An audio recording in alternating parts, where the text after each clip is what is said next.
د مړي د طرف نه قرباني کول غوره دي او کا دغه پیسې د هغه د طرف نه چې غریب له ورکول چې هغه به ځان له وړه واخلي، هغه به ځان له چې د جامې واخلي، هغه به ځان له د ضرورت اشیاء واخلي. د پیسې ورکول د مړي د طرف نه یو خبره خپل فرض قرباني د طرف پیسې ورکول صدقه خبره هغه ان شاء الله په جمعه باندې ذکر کوو.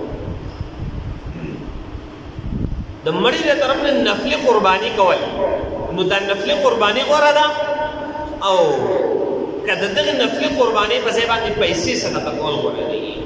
دې باره کې علما فرمایي چې کله ورځې د قرباني وي د ذوالحجې ورځ د قرباني ورځ نو دا لس ورځې باندې کې خلک د قرباني لپاره ساروي پوری د ورځې د قرباني وي. نو چې کله د ورځې د قرباني وي په دغه ورځو کې نه هغه د مړي د طرف نه د ټولو نه غوره صدقه چې نه هغه قرباني کوي. تر هغه د طرف قرباني کې په دې ورځو کې د قرباني نه بل غوره عمل نشته.